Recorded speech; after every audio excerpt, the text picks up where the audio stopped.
Hey guys, welcome to this week's podcast episode. And I've got a fantastic guest for you coming from the continent of Europe, Vincent.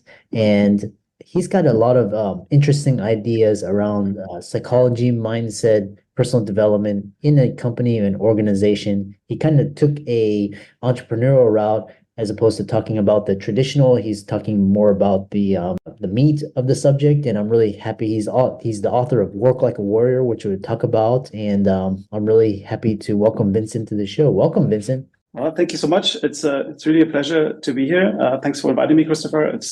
I really look forward to this conversation. Yeah, I know we had a really nice pre talk conversation, and one thing that's really interesting is that you talked about your book at Mind Valley University, which is I'm going to ask you about, but talk about briefly your journey and your story, how you got there, and how the audience can benefit from your expertise. Yes, absolutely. So I'm an independent management consultant. I work on a freelance basis with small to mid-sized companies, and at all levels of the organization. Usually it's around scaling the business. A lot of companies get to a certain stage where they experience what they call a crisis of growth, and then I help them put the different pieces together. I also written this book and live here in Berlin. I have two kids, like to travel and all the nice things. But to start things off, it wasn't always like this. I was working in my previous career, also in consulting for a big company for 15 years. And back in 2016, I'd reached a point where from the outside, you could think, oh, this is really successful, going well. I'd been promoted to senior manager. So I was on basically progressing in the career. I was married with two kids. We just bought a house here in Berlin. And from the outside, it looked like, things are going well. But really under the surface, things were not going well at all. I was very anxious. I was very stressed. My marriage was failing. And there were lots of things on my mind, and I couldn't really see how to get my way out of that. It very much also relates to some of these financial aspects that I'm happy to go into. So I wasn't in debt or anything, but it was a situation where I really got close to very much like a burnout type situation. The culmination was really that my father had a health issue, like heart palpitations. He was traveling with my mom, and that just basically brought me over the line. And one evening I was talking to my wife, and she asked me, amongst all this craziness, she said, "So, how are you feeling actually? How are you doing?" And then that question just really hit me hard, and I really broke down and started crying. And that was the moment where I realized I had to change something, and I had to change something over time. Since then, 2016, I've really changed a lot of things about my life and how I approach things, about disciplines and habits. And it's been quite the journey, but it's been really, really good. And it culminated somehow in writing this book, which I started writing about 3 years ago. A lot of practical advice on how I think people can become more successful, happier at work, and by extension also these organizations that they work for, that they have a better corporate culture, are more efficient, and that leads to actually more, let's say, economic value also to society as a whole. So that's kind of my journey. Yeah, it's really interesting journey, and like I love your passion, and I know you're from just talking to you, I can get a good read that you have a very strong work ethic. One thing that may come to mind for the audience is what's kind of I was the same way back in 2008, and then basically I had the same epiphany, and so. What does it mean to work like a warrior? Because you talked about your journey and your success and your just high work ethic, and then you write a book about working like a warrior. How do you reconcile those two? Right. Yes. So I first started writing down all these little things, little and big things that I started noticing over time in different companies and organizational settings that really annoyed me. Where I thought people were being treated badly, or they weren't really understanding that they were also maybe sometimes not doing themselves any favors in how they were approaching certain situations. So I wrote down a lot of things over a long period of time, and then I tried to figure out, okay, what is actually the thread here? How does it all relate? And only mid of last year, so that was 6 months before I actually published the book, it became clear to me that what was really connecting all these different things and these elements that I was describing is this connection between three really important elements. And you can picture almost like a triangle where of three different terms. And at the very top comes the word purpose. And I know that you also talk about purpose on your podcast and with your guests. And this is, of course, essential to start with. And then but it's only, I think, aiming for a purpose and deciding on it and then really working towards it. It requires that you take responsibility, of course, for that purpose. So that's the second element. And then there's a third element, which I think is underestimated, or we've kind of sometimes lost this kind of understanding of it in society, which is sacrifice. And sacrifice is really important to understand that, of course, we hardly even notice it because there's so many different little trade-offs that we have every day. So we make these little sacrifices and big ones as well. And I'm happy to go into that. And the connection to the warrior is the following. So when you really take this to the absolute substance of the meaning, the purpose, taking responsibility for it, and making the right sacrifices to be able to do this, to follow that purpose. This occurred to me last year that let's call it the archetype that describes it in the most poignant way is the archetype of the warrior, because the warrior is ready or is willing to give up their life for that higher purpose at the most extreme. And I'm not saying, of course, that business or other types of professions relate to that extent, to let's say to that concept. But when we take the essence of that understanding, it can help us really understand what are we doing, what is it that we're working on, what is the situation that we're in that company, what are we trying to achieve, and it's a way of overcoming the ego and really focusing only on the things. And when you achieve that, I'm convinced that you can save a lot of money and a lot of time and a lot of pain if you speak the truth, and you sit together and you work towards that purpose. That's how it connects. Yeah, very really powerful of the other question is what inspired you to write the book and kind of talk about the main premises of it and how you use that, because you're also a public speaker and you launched with your book at Mind Valley University, which is I'm blanking on the name, something Lakhani, I think, but he's with Mind Valley. But talk about that experience and motivation. With pleasure, yes. So what started out with because as a consultant, you were always kind of by default you're kind of detached from the situation that you're helping your client with, and I've always enjoyed that, and I think maybe there's something about this role that really speaks to me in a sense, so when you spend enough time and I've seen so many companies, huge corporations and lots of met so many different individuals. So you develop this kind of this sense for big and small things where people might not be let's say have the courage to speak up about something that's not going right, or even something that they might not understand. And there's also on the other side people who are afraid to ask if everyone is on the same page, if people have really understood what it's about, who can detach themselves from time pressure that they might be under, and it doesn't really matter where it comes from. Sometimes people create their own time pressure, and it's not really necessary. And I'm experiencing that actually currently with in a situation as well where you really have to have these very, very basic conversations with people. What is it that drives you? What do you know and feel that you're here to do? And then how can we work around that? So from these all these little elements that have really helped me, and also in combination with this journey that I went through, where I felt like, okay, I never want to feel like this again. Yeah, where I'm just overwhelmed and anxious and stressed, and then I developed these and I wrote it in these. I've actually 5 chapters in the book. They're called groundedness is the first one. The second one is satisfaction, happiness, success, and role model. These are the 5 dimensions that I explore in the book.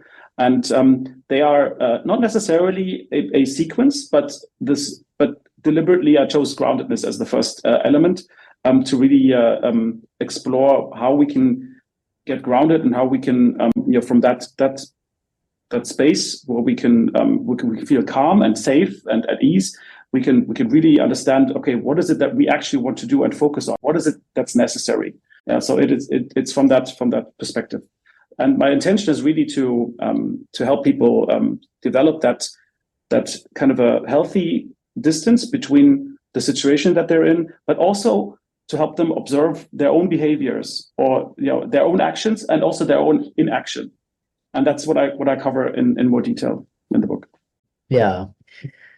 Moving on, this because we'll talk about because a lot of people they write their book and then basically the book, or it could be anything, could be a YouTube channel, it could be a podcast, and then they become public speakers, influencers. So talk about the transition from author to public speaker and why you chose Mind Valley University. Yeah, definitely. So I have a friend of mine who came and visited me last year, and I was in the middle of writing this book.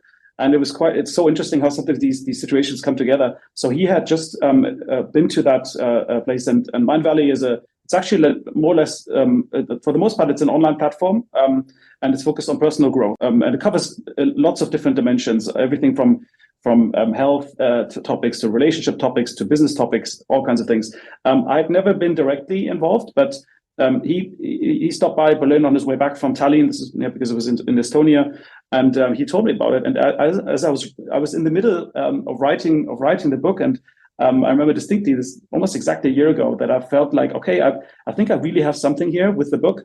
It was kind of taking shape, and something really incredible happened, or something that I really understood, and it was almost like what I had written and what I'd put in the book was kind of like speaking back to me, in the sense that he inspired me, that I thought, okay, this could be a place where I can share these opinions or these rationale and this advice to people that would give me a platform to share this.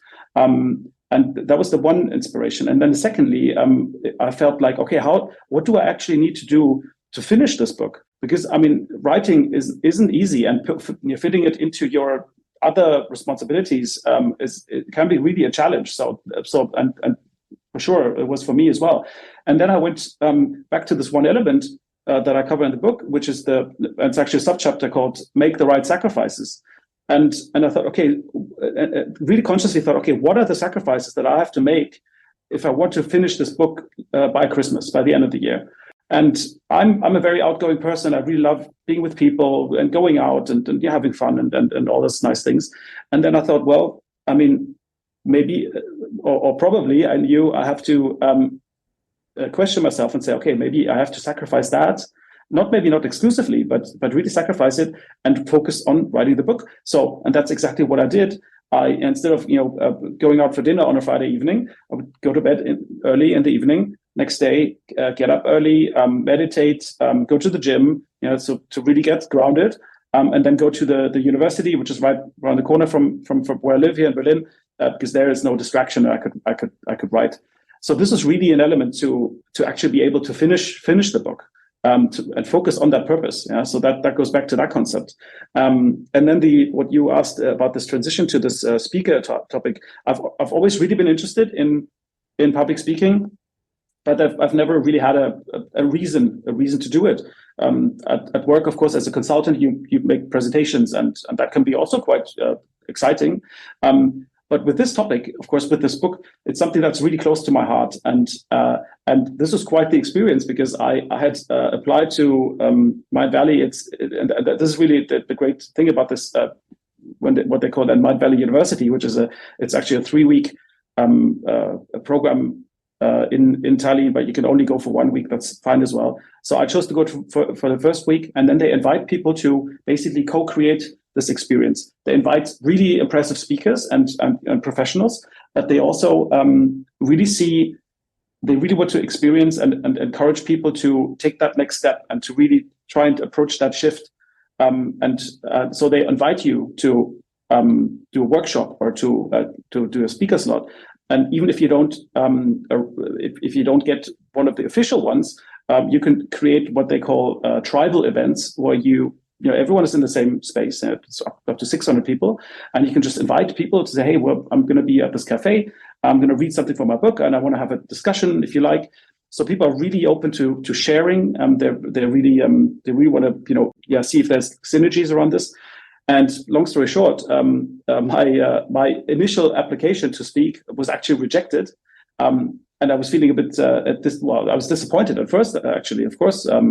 And then I thought, okay, well, no FOMO, take it as it comes, and it's going to be great anyway. And maybe I'll just, because my friend told me I could create one of those tribal events, or maybe several.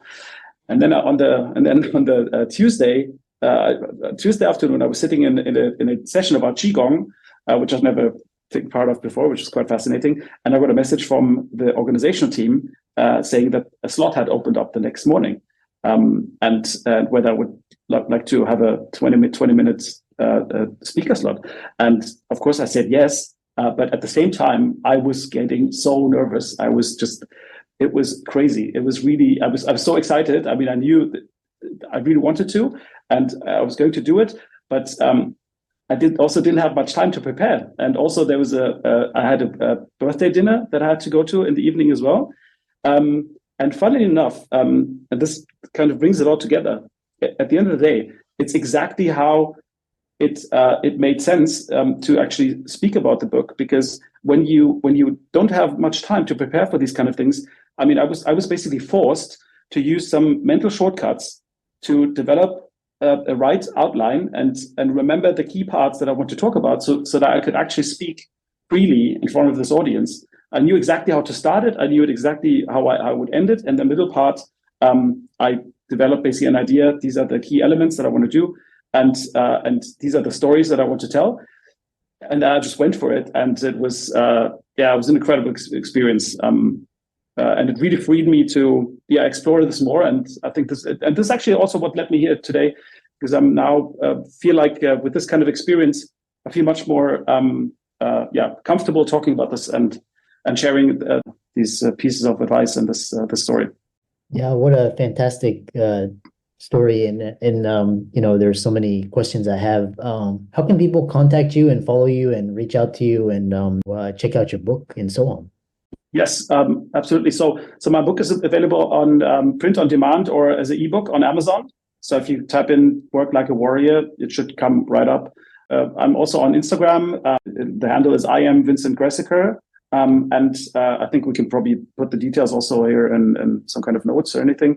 I'm also on LinkedIn. I'm very active because I like to, of course, I will continue to work also in this as a freelance consultant. It's really almost like these two things kind of feed off of each other. So I'm very much involved in business and in organizations. So also there, I'm available, and I'm happy to, if people want to reach out to me, to connect there and contact me. Also, if they have any other questions around the elements that I've mentioned, I'm happy to answer any questions, or also connect to other people if that makes sense.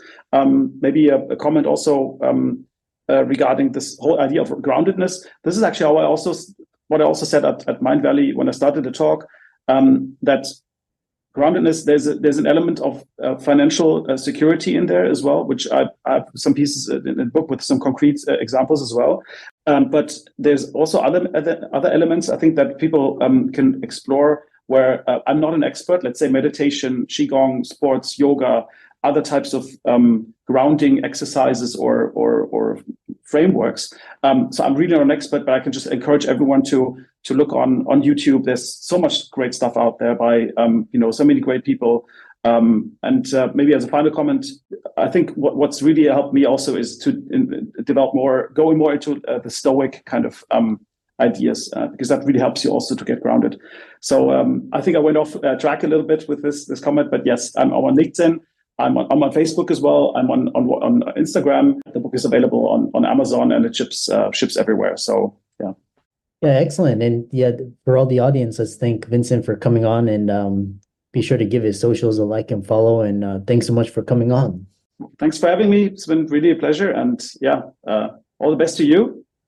And yeah, talk soon.